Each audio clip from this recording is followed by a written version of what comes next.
Jordan Peterson, who is a luminous figure in our time, has a piece in the Telegraph. Pro-Hamas protesters are sanctimonious psychopaths. The bloodthirsty desires and doctrines motivating intolerable behaviors must be identified and rejected outright.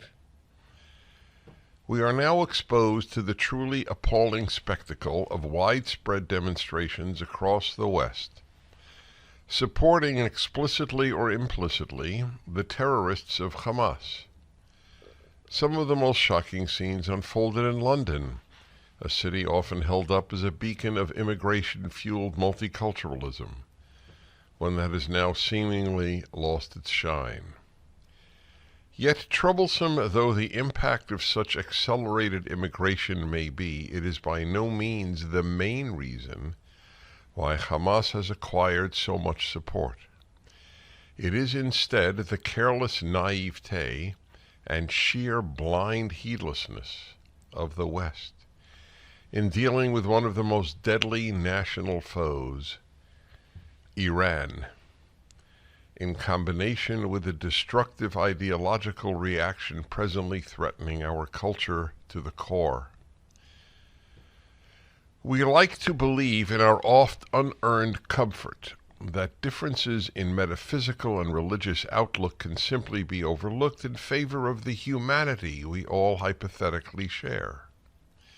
In consequence, we fail to seriously consider the very real differences that still exist between people, especially at their worst, and which cause the eternal conflicts and predatory and parasitic criminal activity that keep so much of the world poor, miserable, and mean.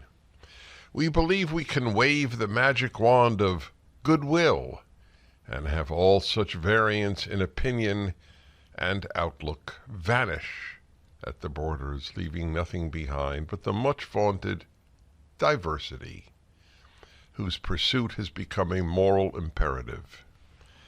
We also foolishly underestimate the persistent strength and cunning of those who regard our virtues and freedoms as vices and historical accidents. He's talking about Iran and the other Muslim supporters of Hamas, and he's talking about our naivete. Naivete in adults, as I have so frequently said, is a crime. It might be cute in an 8-year-old.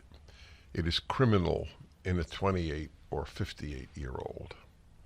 It leads to horrors. It leads to, let's put it this way, not combating horrors. Some reports have Hamas leaders or former leaders taking up residence in London or operating in the West with little genuine constraint. Regardless of the truth of those specific claims or the clear and present danger posed by those leaders, there can be little doubt that the serpentine authoritarian operatives of our enemies are now causing as much disruption as they possibly can everywhere in the major cities of the democratic world. The most germane example is currently provided by the tyrants of Tehran.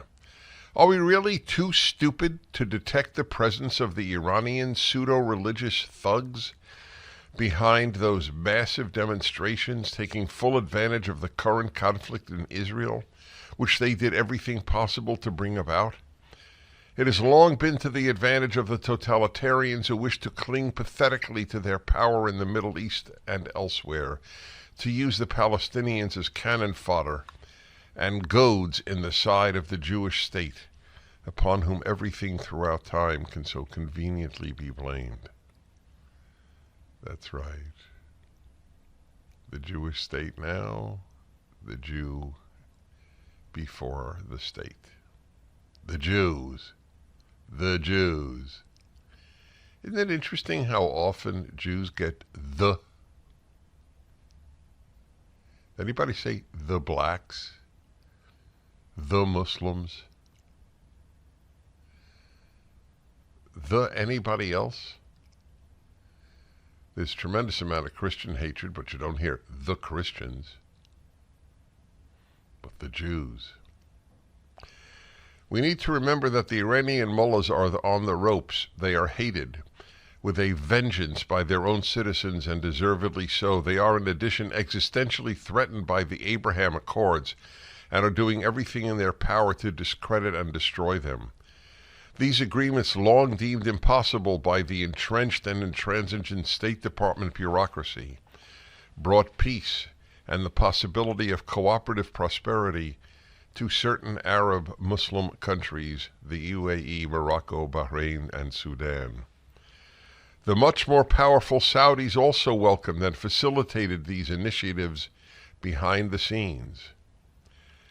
We therefore missed a stellar and historically unprecedented opportunity to bring them into the pro-Israel fold, mostly because of Democrat unwillingness to credit Donald Trump's administration with any positive achievements whatsoever.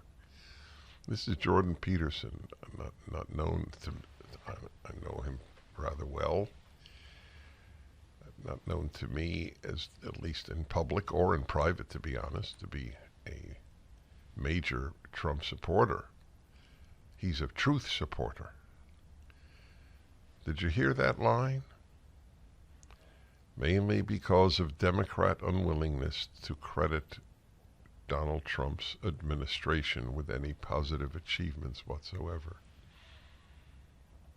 God, it's painful. This is tragic, as the Abraham Accords profoundly undermine the narrative of Muslims against everyone else, most focally Jews. A narrative the bloody psychopaths always and inevitably depended upon to motivate the worst of themselves and their followers.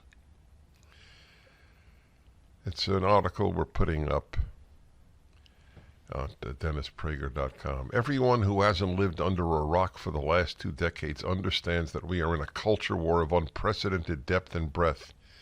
It has not yet broken out into full-fledged conflict, although it came close with the Black Lives Matter and January 6th protests, and most recently and seriously, the massive aforementioned pro-Palestine demonstrations.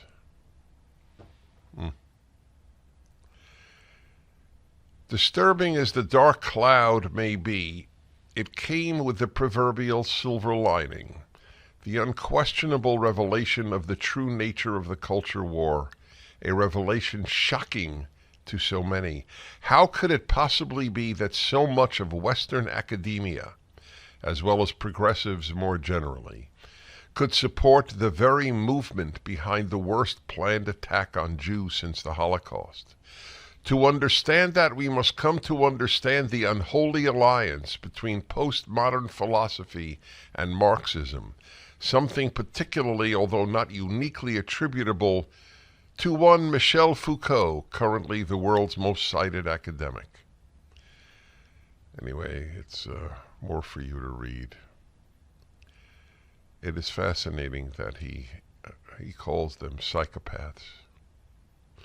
A psychopath, to the best of my knowledge, is one who basically is devoid of a functioning conscience. And that is correct. Any demonstration in support of Hamas is a psychopathic demonstration,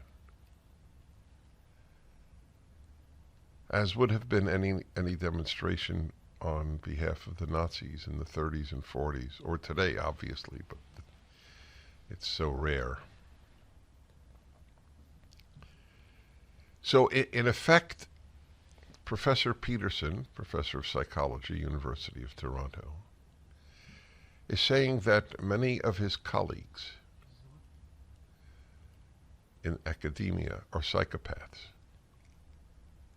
I think that is accurate.